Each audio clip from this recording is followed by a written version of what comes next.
Hello everybody. Today we're going to be going over a build that I played in the beta. Or well, kinda. I guess it's going to be a theoretical improvement of a build I played when I was in the beta, and it revolved around the combo point system. Because if you're not familiar with what the combo point system does, for most abilities it just does more damage whenever you cast it with more combo points. So the idea was forceful arrow 3 times to get things vulnerable, and then to stack up our basic skill increases damage of core skill, to then do an imbued penetrating shot with the shadow imbuement, which would then cause an explosion. And then we also have another legendary here called trick shot aspect. So whenever you would penetrating shot, 2 more shots would just immediately fire off to the sides and do even more damage. So, and then and because it was a 1-2-3, you had a lot of resource most of the time. So you got this 34% damage increase quite a bit. And then because it's a range build, and because you're doing the shadow imbuement, so you get the shadow crash, 10% chance to stun. So you actually end up proccing this more than from just what it, even though it procs itself, you actually get this even more. So that's pretty nice. And then aspect of arrow storm, so whenever you're hitting things with marksman skills, you just have a 10% chance to call down a rain of arrows. It just does a lot of damage, 540 to 675, and you can have up to 5 active arrow storms. So that's pretty good. Then it looks like it's going to be upgraded though with a couple of uniques. So you got Word of Hakan. Your rain of arrows is always imbued with all imbuements at once. So that's just because I'm going to be using the Rain of Arrows ultimate, so that's pretty cool to just get all the imbuements on there. Because you don't necessarily have to run this, but I just don't think, I'm not certain that, putting, for example, like this on my amulet to get 25% extra damage is better than what this does. And then Wind Force, hits with this weapon have up to a 10 to 20% chance to deal double damage.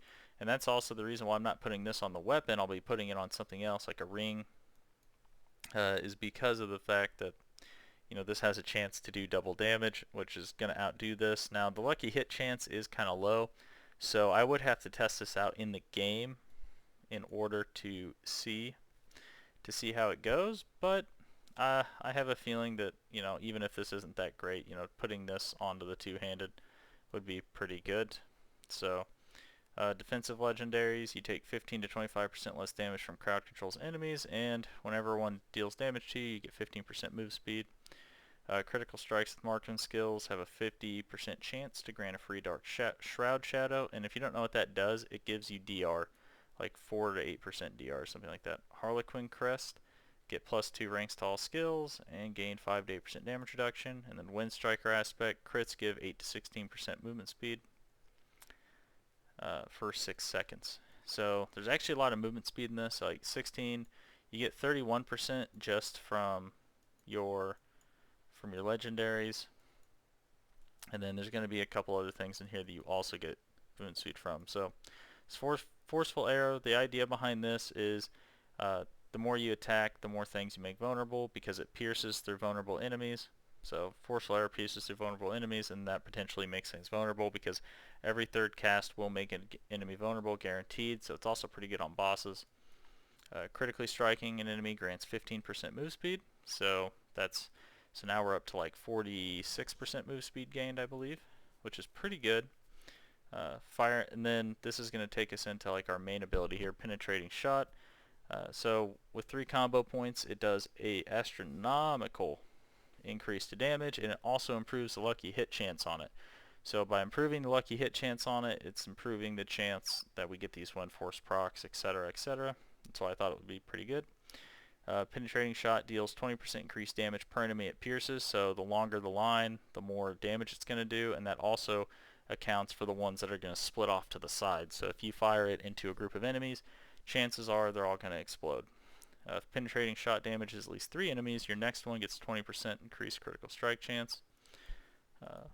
Onto agility. So weapon mastery, just gain 12% increased damage to vulnerable enemies when you're using a bow, that's what we would be using. Then dash for movement, because it has 2 charges. And then enemies damaged by dash take 20% increased crit damage from you for 5 seconds. So when you do dash, you just get a little bit more damage.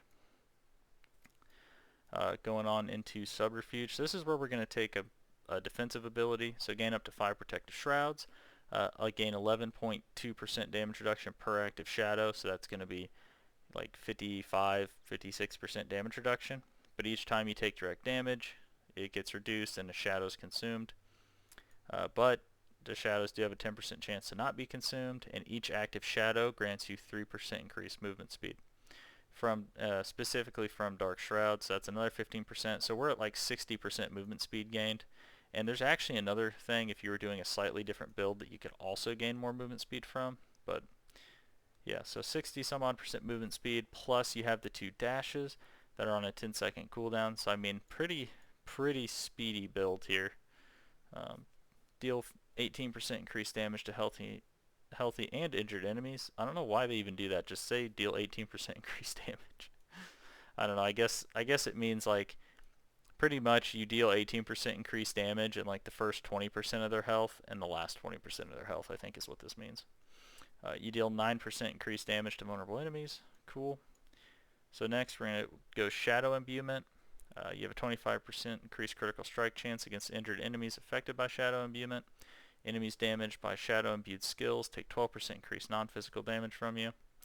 And whenever you do deal damage with a Shadow Imbued attack, pretty much they explode when they die. So it's really good at just killing groups of people. One thing dies and it causes a chain reaction of everything else dying. Shadow damage has up to a 10% chance to stun. Each time you kill an enemy with shadow damage, you generate 10 energy. That's just a way to get energy back. And then gain 15% increased crit chance for your imbued skills. So you go 1, 2, 3, shoot the penetrating shot, and you just have a bunch of extra damage on that. Then gain 5% increased energy regen. And then while at or above 50% maximum energy, gain 15% increased move speed. So now we're up to like 75% move speed. So we're getting up to like barb levels of movement speed here. For sure in movement. And I would even go to say the rogue's going to be faster because all of these are easier to keep up than what a barb can do. So like if you get a barb and a rogue into a group, they are going to be fast. They're going to be real fast. Same with the druid too, I think. After moving 15 meters, your next attack deals 21% increased damage, so just keep moving and you'll deal extra damage for just moving. Now we go Rain of Arrows. I just thought it was cool. Since you're playing a marksman build, it was just the most thematic one. You could also go Shadow Clone. It mimics your actions, but I wasn't a crazy fan of Shadow Clone. I thought Rain of Arrows looked cooler, and we're also taking that Amulet of Hakan, so it imbues your Rain of Arrows with everything, and that's a lot of damage added to your Rain of Arrows. For the key passive, we're taking Precision. Critical strikes with marksman skills grant you Precision. You gain 4% increased critical strike damage per stack of Precision, up to a max of 20%. When you reach the maximum Precision, your next marksman skill is Guaranteed Crit that deals 40% increased critical strike damage, then consumes all stacks of Precision. So if you pay attention, so you want to try to line up, you don't really need to, but because you're going to be doing so much damage anyway, but you can try to line up your Precision with your penetrating shot stuff, and you'll just do absolutely, like if you line it up with your imbuement and the 3 combo points, like it is going to just, that one shot is going to just blow up everything on your screen. So yeah, so now going into Paragon, we got Eldritch Bounty. So when you attack with an imbued skill, you gain 20% resistance and 20% increased damage for that imbuement's element for 6 seconds. So this is alright to take because you are going to do shadow damage, so it will help increase your damage by a little bit because you will be using that imbuement quite a bit. Don't really need Tricks of the Trade. You deal 5% increased damage for each nearby enemy that is crowd controlled. That's pretty good actually because we have all the stun, so you'll be able to proc that quite a bit. Then we got Deadly Ambush. You deal 22.5% increased critical strike damage to enemies affected by your traps. Probably not going to need that one. Nope, not using inner sight. And then your ultimate skills deal 30% increased damage and grant you 10% increased damage for 20 seconds when cast. Definitely need that one. That's going to be really good for Rain of Arrows. And then whenever you deal damage to a vulnerable enemy, they take 1% increased damage from you for 6 seconds, up to 15%. That's also really good because we'll be making things vulnerable quite a bit. And you're not damaged. This one, I'm not certain how good this is. You could potentially take it because I think when all is said and done, I think you get 4 or 5. So there's like 7 of these, and I think you can get like 4 or 5 of the legendary ones or so. But yeah, so I guess to kind of recap, the idea of this build is just auto attack 3 times with your forceful arrow. That makes whatever you're attacking vulnerable. Then cast an imbued penetrating shot, and boom, boom, bam. Now with the key passive, you could, I mean, it stacks with crits, so it's going to be a little tricky, but you could, I really wouldn't worry about stacking it with this because I think it would just be kind of annoying, but technically you could do it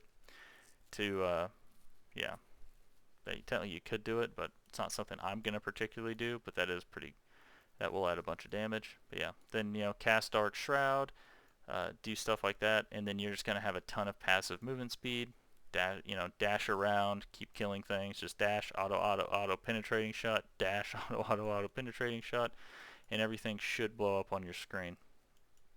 But alrighty, that is going to be it for this. I hope you enjoyed this. Hope this gave you guys some ideas. Like, subscribe if you want to see more of this, and I'll see you guys next time.